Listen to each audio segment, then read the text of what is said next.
नमस्कार विद्यार्थ्यांनो, आज आपण स्टँडर्ड 10 प्रॅक्टिस सेट 1.2 पार्ट सेकंडचा बघणार आहोत। यामधील आपला पहिला प्रश्न, given below are some triangles and lengths of line segments identify in which figure ray P M is the bisector of angle Q P R. आपल्याला बघा, जेव्हा ट्रायंगलमध्ये कुठल्याही एका अँगलमधून रे दिलेली असेल, ती रे पी अँगलमधून जात आहे, ही रे या अँगलला बायसेक्ट करते की नाही हे आपण कशावरून प्रूव्ह करणार? कन्व्हर्स ऑफ अँगल बायसेक्टर थेरमवरून प्रूव्ह करणार। कारण आपण त्या थेरममध्ये शिकलो आहोत की कोणत्याही एका अँगलमधून रे जात असेल, ती रे या अँगलला बायसेक्ट करते की नाही हे आपण कन्व्हर्स ऑफ अँगल बायसेक्टर थेरमवरून प्रूव्ह करायचं। आणि त्यासाठी आपल्याला काय करावं लागणार आहे? बघा, हा अँगल बायसेक्ट झाला आहे Q P by P R. हा जर रेशो घेतला तर हा कशाच्या इक्वल यायला पाहिजे? क्यू एम बाय एम आरच्या इक्वल यायला पाहिजे।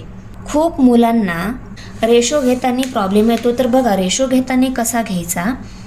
आता आपण Q P by P R असा पण रेशो घेऊ शकतो। बघा, Q P by P R जर आपण Q P by P R असा जर घेतला तर तो कशाच्या इक्वल यायला पाहिजे? क्यू एम बाय एम आरच्या इक्वल यायला पाहिजे। इकडून असं जाणार तर इकडनं असं जायचं। ओके, इकडनं जर असं आलो तर इकडनं असं जायचं। येतंय लक्षात? सेंटरपासून जर घेतलं तर P R by P Q कशाच्या इक्वल यायला पाहिजे? M R by M Q याच्या इक्वल यायला पाहिजे। माझा सांगण्याचा उद्देश तुमच्या लक्षात आलाच असेल। ओके, बघा इथं दोन पद्धतीनं आपण घेऊ शकतो, Q P by P R, Q P by P R असा पण घेऊ शकतो, किंवा R P by P Q असा पण आपण घेऊ शकतो। ओके, किंवा सेंटरपासून दोन्ही साईडला जाऊन असा पण आपण रेशो घेऊ शकतो।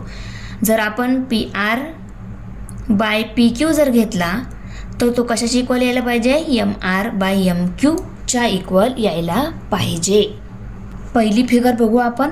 यामध्ये बघा, गिवन ज्या व्हॅल्यूज दिल्या आहे त्या सगळ्या आपण पहिले लिहून घेतला, कारण ही माहिती गिवन दिलेली आहे। ओके, दिलेली माहिती राहते ती गिवनमध्ये ऑलवेज लिहायची असते, तर गिवनमध्ये आपण ती लिहून घेतली। त्यानंतर आपल्याला काय फाइंड आउट करायचं आहे? If ray P M is the bisector of angle Q P R. Ray P M हा या अँगलचा बायसेक्टर आहे की नाही हे आपल्याला प्रूव्ह करायचं, म्हणून आपण इथे लिहून घेतलं की if ray P M is the bisector of angle Q P R. त्यानंतर सोल्युशन काय काढायचं आहे आपल्याला? कसं काढणार आपण solution? In triangle P Q R, या पी क्यू आर ट्रायंगलमध्ये आपण रेशो कसा घेतला? बघा, Q P by P R असा रेशो घेतला, Q P by P R equal to 7/3, कारण क्यू पी 7 आहे आणि पी आर 3 आहे, म्हणून 7/3 घेतला आपण आणि याला इक्वेशन नंबर 1 असं लेबल केलं। आता बघा, इक्वेशन नंबर 1 लेबल करण्याच्या अगोदर याला जर डिवाइड होत असेल तर डिवाइड करून घ्यायचं, पण 7 आणि 3 हे दोघं मल्टिपल नंबर नाही आहे, म्हणून यांना डिवाइड नाही होणार, म्हणून याला डायरेक्ट इक्वेशन नंबर 1 असं लेबल केलं। हा रेशो काढून घेतला, डिवाइड होत नाही म्हणून ती व्हॅल्यू 7/3 येणार। आता Q M by M R हा रेशो किती येतो तो बघून घेऊ। तर Q M by M R हे किती दिलेलं आहे? 3.5 आणि 1.5 दिलेलं आहे, ती लिहून घेतले। त्या दोघांना आपण केलं 10नी मल्टिप्लाय। बघा, यांना आपण 10नी मल्टिप्लाय का केलं? बिना डेसिमल नंबरमध्ये कन्वर्ट करू। 3.5ला 35 आणि 1.5ला 15मध्ये कन्वर्ट करू। त्याच्यासाठी आपल्याला दोघांना 10नी मल्टिप्लाय करावं लागणार आहे, करून घेतलं। बघा, आता दिलेल्या डेसिमल नंबरला कोणत्या डिजिटने मल्टिप्लाय केल्यावर बिना डेसिमल पॉईंटचा आपल्याला तो नंबर मिळणार आहे, ते कसं करायचं? तर बघा, इथं 3.5च्या डेसिमल पॉईंटच्या राईट साईडला किती डिजिट आहे? एकच 5 डिजिट आहे, बरोबर? 5 म्हणजे तो काय एकच डिजिट आहे, म्हणून आपण त्याला 10ने मल्टिप्लाय करणार। जर दिलेल्या नंबरमध्ये डेसिमल पॉईंटच्या राईट साईडला 2 डिजिट असले तर काय करावं लागणार आहे? त्या नंबरला बिना डेसिमल नंबरमध्ये कन्वर्ट करण्यासाठी आपल्याला त्याला 100ने मल्टिप्लाय करावं लागणार आहे, कारण 100मध्ये 2 झिरो असतात, इथं एकच डेसिमल आहे म्हणून आपण 10ने मल्टिप्लाय केलं, कारण 10मध्ये एकच झिरो आहे. येतं आहे लक्षात? तर डेसिमल पॉईंटच्या राईट साईडला जर 2 डिजिट असेल तर 100ने, 3 डिजिट असेल तर 1000ने, 4 डिजिट असेल तर 10,000ने. ओके, असं मल्टिप्लाय करून आपण त्याला बिना डेसिमल नंबरमध्ये कन्वर्ट करून घ्यायचं. कन्वर्ट करून घेतल्यानंतर आपल्याला डिव्हिजन तर सोपीच वाटते. ओके, तर आता आहे बघा 35 and 15 हे 5च्या टेबलमध्ये आहे. 5 3 जार 15, 5 7 जार 35. तर 7/3 हे आन्सर आपल्याला मिळालं. हे आन्सर किती मिळालं? 7/3. ते आपण लिहून घेतलं. आता 7/3 हे पण मल्टिपल नंबर नाही आहे, याला आपण इक्वेशन नंबर 2 असं लेबल केलं. आता इक्वेशन नंबर 1 आणि 2 ऑब्झर्व करा. बघा, हा रेशो इक्वल टू हा रेशो आपल्याला मिळाला आहे. म्हणजेच इथे काय प्रूव्ह झालं आहे की हे दोन्ही रेशो काय आहे? इक्वल आहे. जेव्हा हे दोन्ही रेशो इक्वल होतात, हे इक्वल आहे हे आपण कशावरून लिहिलं? इक्वेशन नंबर 1 आणि 2 वरून. दोन्ही रेशो इक्वल मिळाले म्हणजेच काय? Ray PM is the bisector of angle QPR. आणि यामागील रिझन काय आहे? Converse of angle bisector theorem. कारण आपण angle converse of angle bisector थेरममध्ये शिकलो आहोत की दोन्ही रेशो जर इक्वल आले तर दिलेला रे जो असतो तो काय असतो? बायसेक्टर असतो. तो हा बायसेक्टर आहे. हे पहिल्याच क्वेश्चनमध्ये 2 नंबरची फिगर जी आहे तीही दिलेली आहे. यामध्ये पण आपण पहिलं गिवन लिहून घेणार. इथं RP व्हॅल्यू दिलेली आहे, लिहून घेतली. त्यानंतर PQ व्हॅल्यू आहे ती पण लिहून घेतली. RM, MQ, RM, MQ 6 आणि 8 आहे त्या पण लिहून घेतल्या. आपल्याला काय फाइंड आउट करायचं आहे? If ray PM is the bisector of angle QPR. त्यानंतर solution in triangle PQR. PQR ट्रायंगलमध्ये बघा RP/PQ, RP/PQ हा रेशो काढून घेऊ आपण पहिले. तो किती येत आहे? 7/10 येत आहे. 7 आणि 10 हे दोघं मल्टिपल नंबर नाही आहे, हे डिवाइड नाही होणार. याला आपण इक्वेशन नंबर 1 लेबल करून घेतलं. आता हा रेशो कशाच्या इक्वल यायला पाहिजे? RM/MQच्या इक्वल यायला पाहिजे. म्हणून आपण RM/MQ रेशो घेतला. किती येतो बघून घेऊ. RMची व्हॅल्यू 6 आहे, MQची व्हॅल्यू 8 आहे. 6/8 लिहून घेतलं. आपण दोघांना भाग देऊन घेऊ. 2 4 जार 8, 2 3 जार 6. तर 3/4 व्हॅल्यू झाली. याला इक्वेशन नंबर 2 लेबल केलं. जोपर्यंत भाग जातो तोपर्यंत देऊन घ्यायचं. जेव्हा भाग जाणार नाही तर त्या व्हॅल्यूला इक्वेशन नंबर 2 लेबल करून टाकायचं. आता 3/4 हे मल्टिपल नंबर नाही आहे म्हणून आपण इक्वेशन नंबर 2 असं लेबल करून दिलं. आता हे दिलेले रेशो इक्वल नाही आहे. हे 7/10 आला, हा 3/4 आला. हे दोघं इक्वल नाही आहे. मग आपण इथे लिहून घेतलं therefore RP/PQ is not equal to RM/MQ. हे आपण फ्रॉम 1 and 2 पासून लिहिलं. हे दोघं इक्वल नाही आहे म्हणजेच काय? Ray PM is not the bisector of angle QPR. दिलेल्या फिगरमधला रे PM हा QPR या अँगलचा बायसेक्टर नाही आहे. हे आपण कन्व्हर्स ऑफ अँगल बायसेक्टर थेरममध्ये शिकलो आहोत, ते आपण इथे लिहून घेतलं. पहिल्या 2 फिगरमध्ये तुम्हाला जर कळालं असेलच तर त्या माहितीवरून फिगर नंबर 3 जी दिलेली आहे ती पण इझिली सोडवू शकतात. तर बघा, या फिगरमध्ये गिवन इन्फॉर्मेशन जी दिलेली आहे ती मी इथे लिहून घेतली. त्यानंतर आपल्याला फाइंड आउट करायचं आहे if ray PM is the bisector of angle QPR. ते पण लिहून घेतलं. त्यानंतर सोल्युशनमध्ये आपण काय लिहितो? हा कोणता ट्रायंगल आहे? PQR ट्रायंगल आहे. तो इन ट्रायंगल PQR लिहिलं. या ट्रायंगलमधील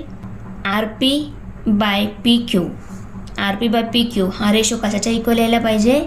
RM/MQच्या इक्वल यायला पाहिजे. तर आपण पहिले RP/PQ व्हॅल्यू किती येते ते काढून घेऊ. तर बघा, RP and PQ ह्या व्हॅल्यूज किती आहे? 10/9 ते आपण लिहून घेतलं.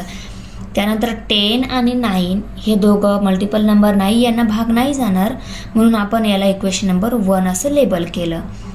आता याचा रेशो कशाच्या इक्वल यायला पाहिजे? RM/MQच्या इक्वल यायला पाहिजे. तर RM/MQ रेशो किती येतो ते बघून घेऊ. RM 4 आहे, MQ 3.6 आहे. ते व्हॅल्यूज लिहून घेतल्या.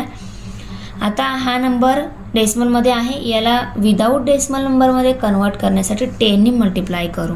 तर त्याला पण 10ने मल्टिप्लाय करून घ्यायचं, कारण डिनॉमिनेटरमध्ये आपण जर 10ने मल्टिप्लाय करतो तर त्याच्या न्यूमरेटरमध्ये जी व्हॅल्यू असते तिला पण 10ने मल्टिप्लाय करावं लागतं. म्हणून आपण दोघांना पण काय केलं? 10ने मल्टिप्लाय केलं. आता बघा 36 आणि 40 हे दोन पण नंबर 4च्या टेबलमध्ये आहे बरोबर, म्हणजे हे मल्टिपल नंबर आहे. 4 9 जार 36, 4 10 जार 40. तर 10/9 व्हॅल्यू आली बरोबर. RM/MQ इक्वल टू 40/36, त्याला भाग दिल्यावर 10/9 व्हॅल्यू होते, ती आपण इथे लिहून घेतली. Therefore RM/MQ equal to 10/9. याला इक्वेशन नंबर 2 लेबल केलं. आता हा रेशो याच्या इक्वल यायला पाहिजे, तर येतोय बघा इक्वल 10/9 येतो आहे, इथे लिहिलं. Therefore RP/PQ equal to RM/MQ, हे दोघं काय आहे, इक्वल आहे, कारण त्यांचे व्हॅल्यू सारख्याच मिळाले आहे. हे आपण इक्वेशन नंबर 1 आणि 2 वरून राईट केलं बरोबर. Therefore ray PM is the bisector of angle QPR. हे दोनों रेशो जर इक्वल येत आहे तर दिलेल्या फिगरमध्ये जो रे आहे तो काय आहे, अँगल बायसेक्टर आहे. Converse of angle bisector theorem. प्रश्न दुसरा. In triangle PQR PM equal to 15, PQ equal to 25, PR equal to 20, NR equal to 8. State whether line NM is parallel to side RQ. Give reason. बघा ही NM जी side आहे ती RQ सोबत parallel आहे, हे आपल्याला prove करायचं आहे. ही line parallel आहे हे प्रूव्ह करण्यासाठी आपल्याला हा PM/MQ रेशो PN/NR रेशोच्या इक्वल आहे हे आपल्याला दाखवावे लागणार आहे. PM/MQ इक्वल टू PN/NR दाखवण्याच्या अगोदर आपल्याला ही MQ व्हॅल्यू आणि PN व्हॅल्यू काढून घ्यावी लागणार आहे. सगळ्यात पहिलं आन्सर लिहिताना आपण काय करतो, गिवन इन्फॉर्मेशन लिहून घेतो. तर given information PM equal to 15, PQ equal to 25, PR equal to 20, NR equal to 8 ही आपण लिहून घेतली. त्यानंतर इथून सोल्युशन. ओके, आता बघा PM ही व्हॅल्यू 15 दिलेली आहे, PQ ही व्हॅल्यू पण दिलेली आहे 25. आपल्याला MQ ही व्हॅल्यू काढायची आहे. आता बघा PM plus MQ equal to PQ. PM आणि MQ ह्या दोघांची ॲडिशन घेतल्यानंतर आपल्याला PQ ही व्हॅल्यू मिळते बरोबर. यानुसार PM आणि PQ ही व्हॅल्यू पुट करून MQ ही व्हॅल्यू काढून घेऊ शकतो, म्हणून आपण याचा वापर करू बरोबर. PQ आणि PM ही व्हॅल्यू माहिती आहे त्या टाकून घेतल्या. MQ व्हॅल्यू काढायची आहे ती तशीच लिहून घेतली. यानंतरच्या स्टेपमध्ये काय येणार आहे, MQ व्हॅल्यू आपल्याला काढायची आहे तर 15ला आपण दुसऱ्या साईडने शिफ्ट करून देऊ. 15 इथं प्लस आहे, दुसऱ्या साईडला मायनस होणार. यानंतरच्या स्टेपमध्ये बघा 15ला आपण ह्या साईडला शिफ्ट करून घेतलं, तो तिकडे प्लस होता इकडे मायनस झाला, म्हणून MQ इक्वल टू 25 मायनस 15 ही स्टेप आली. Therefore MQ equal to 10. 25मधून 15 सबस्ट्रॅक्ट केले किती राहिले, 10 राहिले, म्हणून MQची व्हॅल्यू 10 आपल्याला मिळाली. Similarly PN plus NR equal to PR. जशी आपण PM प्लस MQ ॲडिशन घेतल्यानंतर आपल्याला PQ मिळते, तशीच PN प्लस NR यांची ॲडिशन घेतल्यानंतर PR टोटल याची ॲडिशन मिळणार आहे. आता याचा वापर करून आपण PN ही व्हॅल्यू काढू शकतो. NRची आणि PRच्या व्हॅल्यूज आपल्याला माहिती होत्या त्या टाकून घेतल्या. आता आपल्याला PN व्हॅल्यू मिळणार. PN व्हॅल्यू काढायची आहे ती तशीच लिहिली. NR व्हॅल्यू 8 आहे, PR व्हॅल्यू 20 आहे. PN व्हॅल्यू काढायची आहे तर 8ला आपण दुसऱ्या साईडला शिफ्ट करून घेऊ. बघा नेक्स्ट स्टेपमध्ये PN इक्वल टू 20 मायनस 8. 20मधून 8 सबस्ट्रॅक्ट केले, 12 राहिले, म्हणून PN व्हॅल्यू किती मिळाली, 12. MQ व्हॅल्यू मिळाली, PN व्हॅल्यू पण मिळाली. आपण पहिले ह्या साईडचा रेशो घेऊ, PN/NR. Okay, PN/NR. PN value 12 आहे, NR व्हॅल्यू 8 आहे. 12 आणि 8 हे दोघं मल्टिपल नंबर आहे, दोघं पण 4च्या टेबलमध्ये येतात बरोबर. 4 2 जार 8, 4 3 जार 12. ओके, म्हणून काय आलं 3/2 इक्वल टू 3/2. याला आपण इक्वेशन नंबर 1 लेबल केलं. यानंतर PM/MQ हा पण रेशो काढून घेऊ. PM व्हॅल्यू 15 आहे, MQ व्हॅल्यू 10 आहे. 15 आणि 10 हे पण मल्टिपल नंबर आहे. हे दोघं पण 5 ने डिवाइड होतं बघा. 5 2 जार 10, 5 3 जार 15. म्हणून 3/2 ही व्हॅल्यू आपल्याला PM/MQ ची मिळाली. याला आपण इक्वेशन नंबर 2 असं लेबल केलं. आता बघा इक्वेशन नंबर 1 आणि 2 दोघांना चांगलं ऑब्झर्व करा. काय लक्षात येत आहे? In triangle PQR PN/NR equal to PM/MQ हे दोघं रेशो इक्वल आले हे आपल्याला ऑब्झर्व झालं from 1 and 2. Therefore line NM पॅरल साइड RQ रेशो जर इक्वल आला तर काय असतं? हे दोघं लाईन पॅरल असतात. तर ह्या दोन्ही लाईन पॅरल आपल्याला मिळाल्या. आणि हे आपण कोणत्या थेरममध्ये बघितलेलं आहे? Converse of basic proportionality theorem. बघा converse of basic proportionality theorem. जर दिलेल्या ट्रायंगलमधील ह्या लाईन पॅरल आहे हे आपल्याला प्रूव्ह करायचं आहे. त्यासाठी आपल्याला दिलेल्या ट्रायंगलमधील जो रेशो आहे PS/SQ इक्वल टू PT/TR हा रेशो इक्वल दाखवावा लागतो. आपण रेशो पहिले इक्वल दाखवून दिला. त्यानंतर आपलं काय प्रूव्ह झालं? या ST आणि RQ या दोन्ही लाईन पॅरल आहे. क्वेश्चन 3 आहे. In triangle MNP NQ is a bisector of angle N. If MN equal to 5, PN equal to 7, MQ equal to 2.5, then find QP. तर बघा आपल्याला QP काढायचं आहे. PN, NM, MQ ही व्हॅल्यू दिलेला आहे.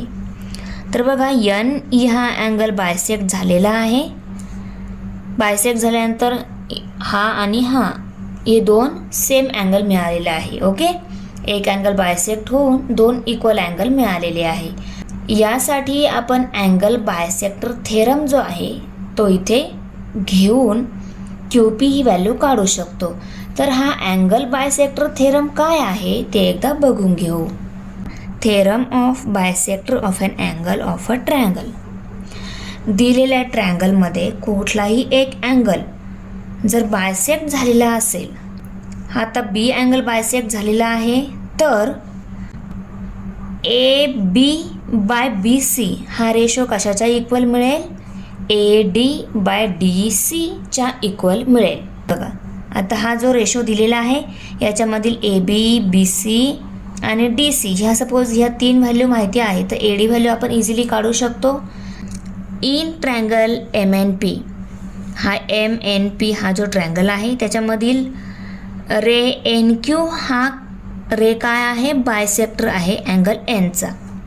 रे NQ bisect angle MNP. Angle bisector theorem. जर हा N angle bisect झालेला आहे तर MN/NP इक्वल टू कशाच्या इक्वल राहणार? MQ/QPच्या इक्वल राहणार. MQ/QPच्या इक्वल. बघा जेव्हा बायसेक्टर असतो तेव्हा हा डायरेक्ट इक्वलच असतो, म्हणून आपण डायरेक्ट इक्वल लिहून घेतला. आता MN value, NP value, MQ value या तीन व्हॅल्यू आपल्याला माहिती आहे. आपण QP ही व्हॅल्यू काढून घेऊ. बरोबर, आपल्याला QP व्हॅल्यू काढायची आहे. 2.5ला आपण इकडे शिफ्ट करून घेऊ. 2.5 इथं न्यूमरेटरमध्ये आहे, इकडे काय होणार आहे? डिनॉमिनेटरमध्ये जाणार आहे. तर 5/7 मल्टिप्लाय बाय 2.5 आलं इथे. आणि राईट साईडला काय राहिलं? 1/QPच राहिलं. ओके, आता बघा आपल्याला QP व्हॅल्यू काढायची आहे, 1/QP नाही काढायची. तर आपण काय करणार? QPला वरती शिफ्ट करू, 1ला खाली शिफ्ट करू. म्हणजे न्यूमरेटर डिनॉमिनेटरच्या तिथे आणि डिनॉमिनेटर न्यूमरेटरच्या तिथे एक्सचेंज करून घेऊ. राईट साईड एक्सचेंज केली तर लेफ्ट साईड पण आपल्याला एक्सचेंज करावी लागते. तर बघा दोन्ही साईड आपण एक्सचेंज करून घेतल्या. इथे आता फक्त QPच राहिला. QP/1 म्हणजे काय असतं? QPच असतं.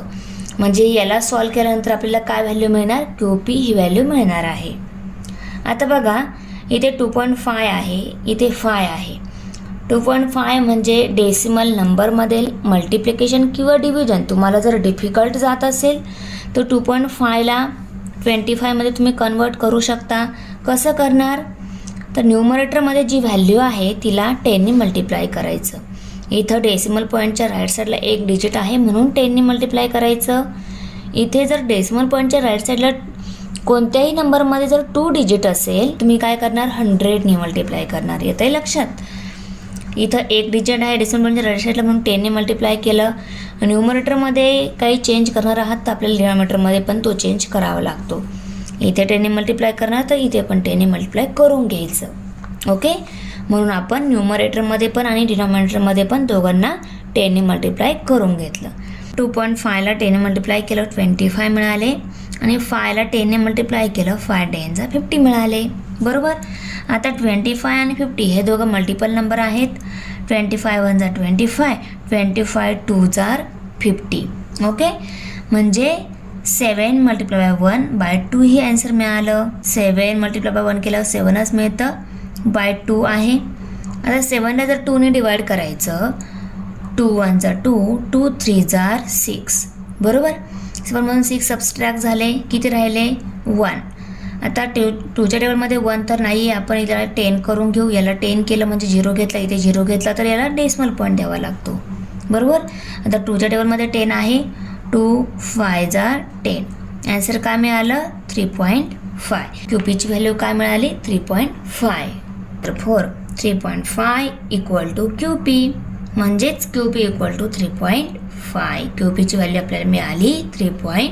Question 4. Measure of some angles in the figure are given. Prove that AP by PB equal to AQ by QC.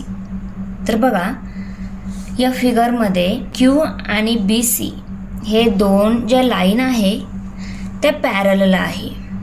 हे आपल्याला पहिलं प्रूव्ह करावे लागणार. या दोन लाईन आपण जेव्हा पॅरलल दाखवू तेव्हा हा रेशो आपल्याला इक्वल दाखवता येणार आहे. या दोन लाईन पॅरलल दाखवण्यासाठी PQ आणि ABC हे जे दोन अँगल दिलेले आहे हे करस्पॉन्डिंग अँगल आहे. करस्पॉन्डिंग अँगल जर सेम मेजर असेल तर या लाईन काय असतात पॅरलल असतात. तर आपण given information angle APQ equal to ABC equal to 60 degree. APQ आणि ABC हे दोघं अँगल इक्वल आहे, ते किती आहे 60 डिग्री. ही इन्फॉर्मेशन पहिले लिहून घेतली. त्यानंतर सोल्युशनमध्ये in triangle ABC APQ congruents angle ABC हे दोघं अँगल काय आहे कॉन्ग्रुएंट्स आहे, कारण ते 60 डिग्रीच दिलेले आहे म्हणून ते काय आहे कॉन्ग्रुएंट्स आहे, इक्वल आहे. Therefore segment PQ parallel segment BC. जर दोन अँगल कॉन्ग्रुएंट्स आहे, हे अँगल करस्पॉन्डिंग आहे, तर यांपासून या PQ आणि BC या जो लाईन मिळतात या काय असतात पॅरलल असतात, म्हणून या काय आहे पॅरलल आहे. Corresponding angle test for parallel lines. या आपण कशाने प्रूव्ह केलं करस्पॉन्डिंग अँगल टेस्ट जी आहे पॅरलल लाईनची त्याने प्रूव्ह करून दिलं. याला इक्वेशन नंबर 1 असं लेबल केलं. Therefore segment PQ parallel side BC. Question number 1 वरून आपण काय लिहिलं PQ आणि BC हे पॅरलल आहे. 1. आता AP by PB equal to AQ by QC. आता लाईन पॅरलल आहे हे आपल्याला प्रूव्ह झालं. आता आपण रेशो इक्वल दाखवू शकतो. बरोबर. AP by PB equal to AQ by QC. AP by PB equal to AQ by QC. Basic proportionality theorem. या लाईन जर इक्वल आहे तर यांच्यापासून जो मिळणारा AP by PB equal to AQ by QC हा रेशो पण काय असतो इक्वल असतो, म्हणून आपण तो रेशो इक्वल लिहून घेतला. आणि कोणत्या थेरमनुसार बेसिक प्रोपोर्शनॅलिटी थेरम. तर झालं प्रूव्ह. दोन्ही अँगल इक्वल आहे म्हणून या लाईन पॅरलल आहे, या लाईन पॅरलल आहे म्हणून यांचा रेशो पण काय आहे इक्वल आहे. Question 5. In trapezium ABCD side AB parallel side PQ parallel side DC.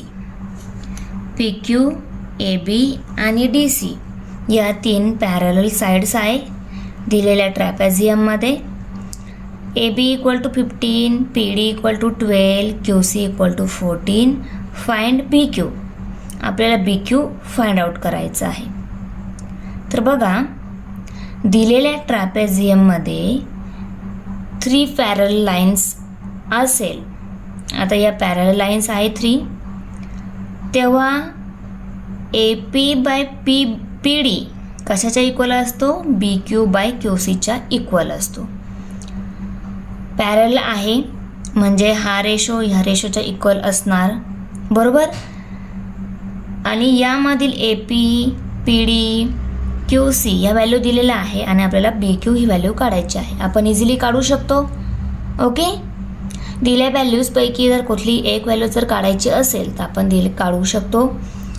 तर गिवन इन्फॉर्मेशन आपण पहिले या 3 साईड पॅरल आहे ती लिहून घेतलं.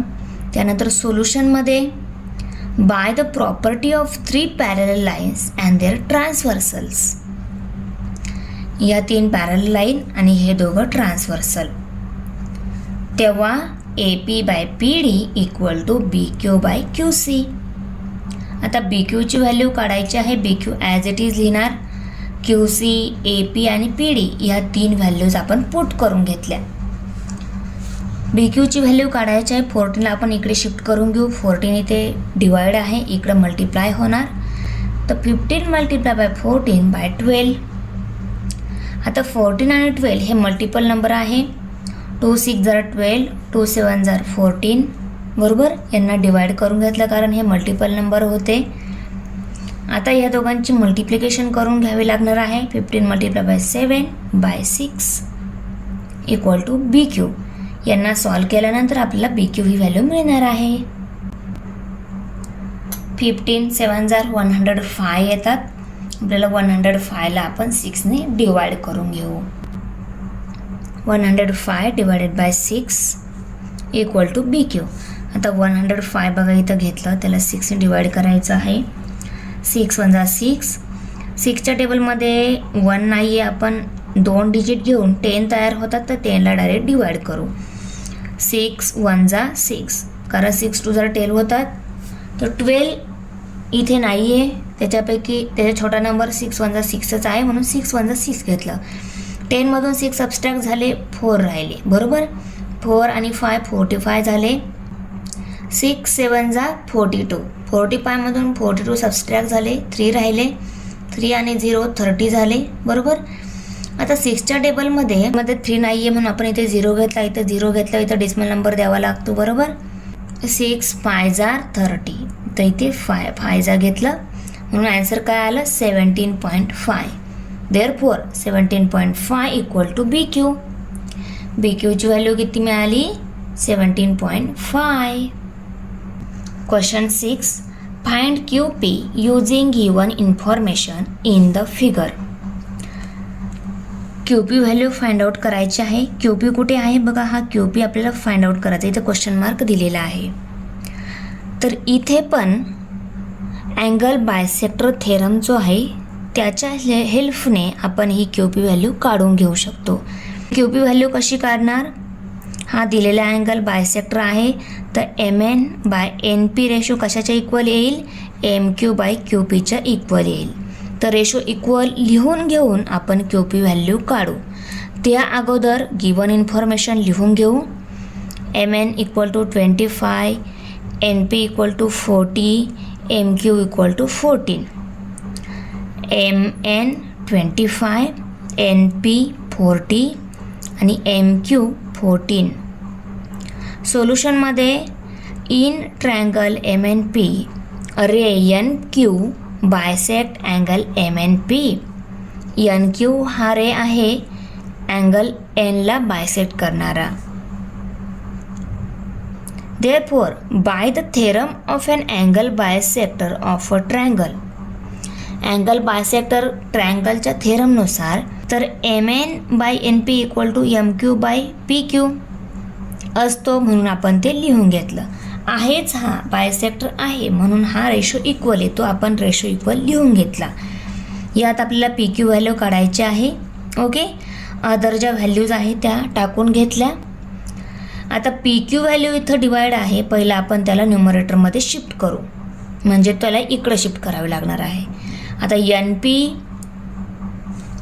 PQ व्हॅल्यू काढायची आहे. PQला आपण इकडे शिफ्ट करून घेऊ, तो इकडे न्यूमरेटरमध्ये जाईल.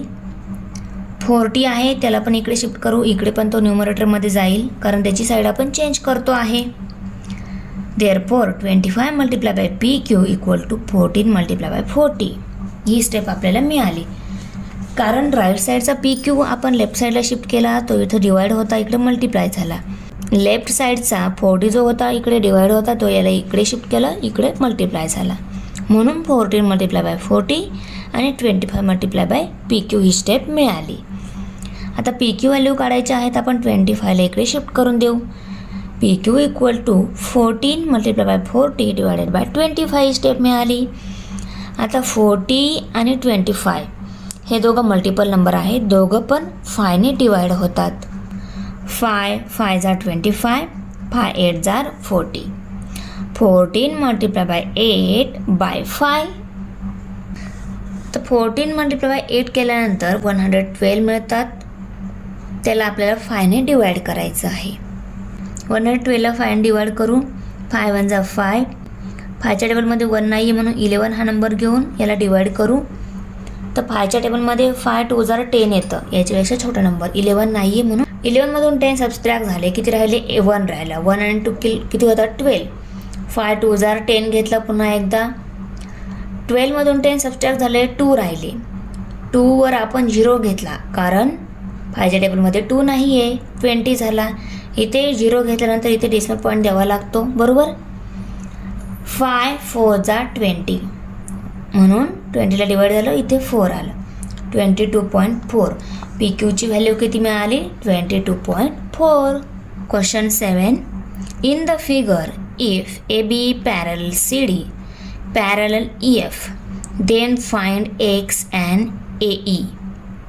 तर या फिगरमध्ये पण ए बी डी सी आणि एफ ई या 3 पॅरल लाईन आहे आणि B F and A E हे दोघं ट्रान्सव्हर्सल आहे.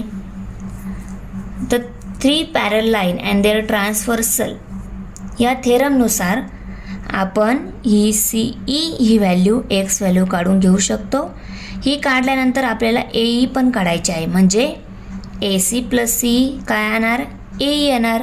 तर ह्या पॅरल लाईन आहे हे दिलेलं आहे, तर हा ratio F D by D B कशाच्या इक्वल असतो ई सी बाय सी एच्या इक्वल असतो, बरोबर. तर आपण गिवन इन्फॉर्मेशन पहिले या 3 लाईन पॅरलल आहे हे दिलेलं आहे, ती लिहून घेतलं. फाइंड आउट काय करायचं आहे आपल्याला x and A find out करायचं आहे. त्यानंतर सोल्युशनमध्ये या 3 लाईन पॅरलल दिलेल्या आहे, म्हणून त्यांच्यापासून जो तयार होणारा ratio F D by D B equal to E C by C A आपण इथे लिहून घेतला. हा ratio A C by C ईच्या इक्वल येतो, आपण लिहून घेतलं. आणि प्रॉपर्टी ऑफ 3 पॅरल लाईन्स अँड देअर ट्रान्सव्हर्सल कोणत्या थेरमनुसार लिहिलं ते आपण रिझन लिहावं लागतं, ते रिझन लिहून घेतलं. त्या व्हॅल्यू पुट करून घेतल्या आणि सी ई व्हॅल्यू एक्स दिलेली आहे ती आपल्याला काढायची आहे, ती पण इथे टाकून घेतली. एक्स इथे डिनॉमिनेटरमध्ये आहे, त्याला इकडे शिफ्ट करून घेऊ, न्यूमरेटरमध्ये जाईल. 4 इथं डिनॉमिनेटर आहे, त्याला पण आपण इकडे शिफ्ट करून घेऊ, तो पण इथे न्यूमरेटरमध्ये जाईल. म्हणजे नेक्स्ट स्टेपमध्ये 8 multiply by x equal to 12 multiply by 4 अशी स्टेप मिळेल. Therefore 8 multiply by x equal to 12 multiply by 4. आता एक्सची व्हॅल्यू काढायची आहे, तर 8ला पुन्हा आपण इकडे शिफ्ट करून घेऊ. 8 इथं मल्टिप्लाय आहे, आपल्याला दुसऱ्या साईडला डिवाइड होणार आहे. तर बघा इथे 12 मल्टिप्लाय 4ला 8 डिवाइड झाला. आता एक्सची व्हॅल्यू काढायची आहे. 8 इथं डिनॉमिनेटरमध्ये आहे. 8 आणि 4 हे मल्टिपल नंबर आहेत, हे दोघं पण मल्टिपल आहे, पण आपण यांना पहिलं डिवाइड करून घेऊ. 4 2 जा 8, 4 1 जा 4. इथे 12 मल्टिप्लाय बाय 1 बाय 2 ही स्टेप मिळाली. आता 12 आणि 2 हे पण मल्टिपल नंबर आहे. 2 1 जा 2, 2 6 जा 12. 6 मल्टिप्लाय 1 डिवायडेड बाय 1 मीन्स 6 हे आन्सर मिळालं. त्याला 1ने मल्टिप्लाय केलं काय आणि 1ने डिवाइड केलं काय, आन्सर 6च येणार आहे. आणि ही स्टेप कशी मिळेल, जेव्हा 12 आणि 4 या दोघांना आपण 2 4 जा 8 मिळेल, 2 6 जा 12 मिळेल, तेव्हा 6 आणि 4 येतील, बरोबर. आणि ह्या 4 सोबत हे कट झाले तर काय राहणार 6च राहणार आहे. इकडनं सॉल्व केलं काय आणि ह्या मेथडने सॉल्व केलं काय, आन्सर 6च मिळणार आहे. AE equal to AC plus CE. दिलेल्या फिगरमध्ये आपल्याला AE पण ही व्हॅल्यू काढायची आहे, CE व्हॅल्यू आपण काढली आहे, AC व्हॅल्यू आपल्याला दिलेली आहे. या दोघांची ॲडिशन घेतली की आपल्याला AE ही व्हॅल्यू मिळणार आहे. AC व्हॅल्यू 12 आहे, CE व्हॅल्यू x ही आपण काढलेली आहे, ती व्हॅल्यू आपण नेक्स्ट स्टेपमध्ये पुट केली. ओके, आता AE इक्वल टू 12 प्लस 6 ही स्टेप मिळाली. 12 प्लस 6 किती होतात? 18. म्हणून AE किती मिळालं? 18. Question 8. In triangle LMN ray MT bisect angle LMN. If LM equal to 6, MN equal to 10, TN equal to 8, then find LT. LT हा आपल्याला काढायचा आहे. तर या दिलेल्या फिगरमध्ये पण बघा, MT हा रे आहे अँगल एमला बायसेक्ट करणारा. तर यामध्ये पण आपल्याला अँगल बायसेक्टर थेरम जो आहे तो इथे यूज करून ही LT व्हॅल्यू काढून घ्यावी लागणार आहे. आता हा M अँगल इथं 2 सेम साईनने दाखवलेले आहे, म्हणजे हा अँगल बायसेक्ट झालेला आहे. आणि जेव्हा हा अँगल बायसेक्ट असतो तेव्हा LM बाय MN रेशो कशाच्या इक्वल असतो? LT बाय TNच्या इक्वल असतो. हे लक्षात आलं. आता सर्वात पहिले ॲन्सर लिहिताना आपण गिवन इन्फॉर्मेशन लिहून घेतो.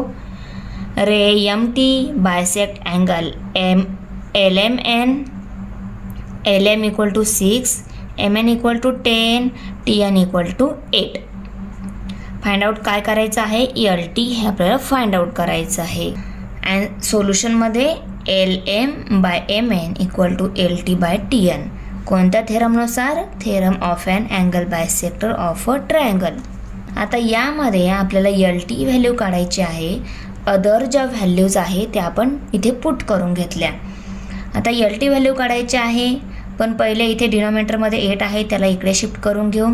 न्यूमरेटरमध्ये जाईल म्हणून 6 सोबत मल्टिप्लाय होईल. 6 मल्टिप्लाय बाय 8 बाय 10.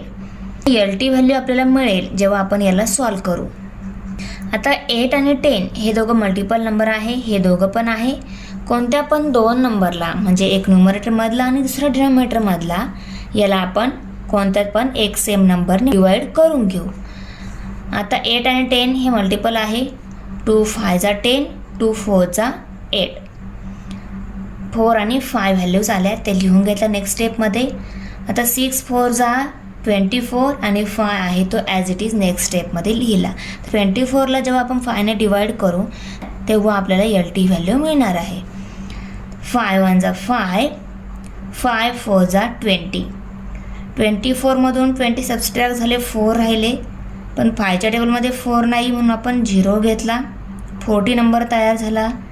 तर 5च्या टेबलमध्ये 40 आहे, इथे 0 घेतला म्हणून आपल्याला इथे डेसिमल पॉईंट द्यावा लागतो, बरोबर. 5 8 जार 40, तर 4.8 ही व्हॅल्यू मिळाली LTची. म्हणून 4.8 इक्वल टू LT, म्हणजेच LT इक्वल टू 4.8. LTची व्हॅल्यू मिळाली 4.8. Question number 9.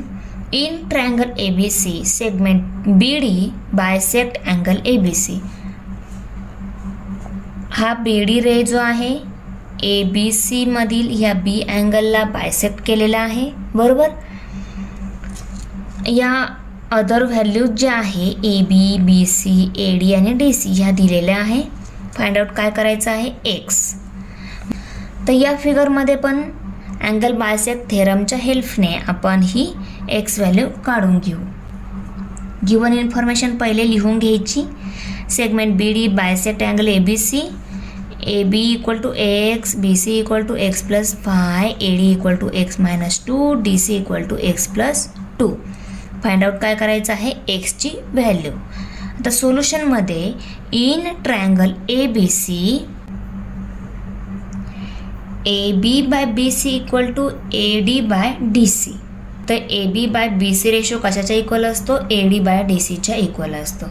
तर बायसेक्ट आहे म्हणून हा रेशो पण इक्वल असणार, आपण इथे लिहून घेतला, बरोबर. आता आपल्याला ह्या AB, BC, AD आणि DC यांच्या व्हॅल्यू ज्या दिलेल्या आहेत त्या पुट करून घेतल्या. याच्या डिनोमिनेटरला इकडे शिफ्ट करू, याच्या डिनोमिनेटरला इकडे शिफ्ट करू. याचा डिनोमिनेटर याच्यासोबत मल्टिप्लाय होणार, याचा डिनोमिनेटर याच्यासोबत मल्टिप्लाय होणार, म्हणजे x - 2 सोबत मल्टिप्लाय होणार. त्यांना आपण नेक्स्ट स्टेपमध्ये लिहून घेतलं. x - 2 multiply by x plus 2 आणि x multiply by x plus 2. आता यांची मल्टिप्लिकेशन करायची आहे. आपण पहिले कसं करणार, x multiply by x multiply by 2, x multiply by x केल्यावर x स्क्वेअर आणि x मल्टिप्लाय बाय 2 केल्यावर 2x येणार. इथे प्लस साईन, कारण इथे पण प्लस आहे, equal to x multiply by x square, x multiply by 5x, हा प्लस म्हणून याला पण प्लस साईन इथे येणार आहे. या 2नी ह्या दोघांना मल्टिप्लाय करू. हा मायनस आहे, हा प्लस आहे. मायनस प्लस नंबरची मल्टिप्लिकेशन झाल्यानंतर ॲन्सरला मायनस साईन येतं, कारण ही अपोजिट साईन आहेत म्हणून ॲन्सरला minus sign. 2 multiply by x 2x, 2 multiply by 2 5 are 10 आणि minus plus minus. Correct. Next बघा, 5x आणि 2x हे दोघं पण एक व्हेरिएबल टर्म आहे. हा प्लस आहे, हा मायनस आहे. मायनस प्लस होतात मायनस, यांची होणार सबस्ट्रॅक्शन. 5x मधून 2x सबस्ट्रॅक्ट झाले, 3x राहिले. x स्क्वेअर टर्म -10 टर्म आहे ती नेक्स्ट आपण ॲज इट इज लिहिली. आता आपण x स्क्वेअरला इकडे शिफ्ट करू, 2xला इकडे शिफ्ट करून घेऊ, कारण ते same variable same power term आपल्याला सेम साईडला मिळून जातील. हा x स्क्वेअर इकडं -x स्क्वेअर होणार आणि हा 2x इकडं -2x होणार. बघा, x स्क्वेअर मायनस झाला आणि हा 2x पण मायनस झाला. आता या प्लस x स्क्वेअर सोबत -x स्क्वेअर कट झाला, इक्वल टू 3x मधून 2x सबस्ट्रॅक्ट झाला, xच राहिला आणि -10 तो ॲज इट इज. xला आपण इकडे शिफ्ट करून घेऊ. x इथे प्लस आहे, त्याला इकडे शिफ्ट केल्यानंतर मायनस होणार, बरोबर.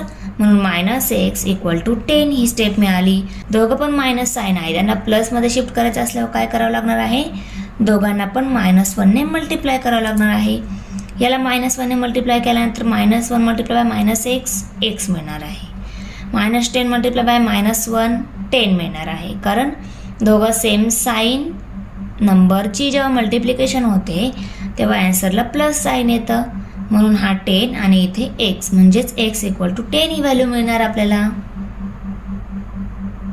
Question number 10. In the figure 1.44 x is any point in the interior of triangle. Point x is joined to vertices of triangle. Segment PQ parallel segment DE. Segment QR parallel segment EF. Fill in the blanks to prove that segment PR parallel segment DF. तर बघा, x हा ट्रायंगलमधील interior आहे आणि ह्या इंटेरियरपासून ट्रायंगलच्या 3 जे vertices आहे, means ट्रायंगलचे जे corner आहे त्यांना जॉईंट झालेला आहे हा x पॉईंट. ओके.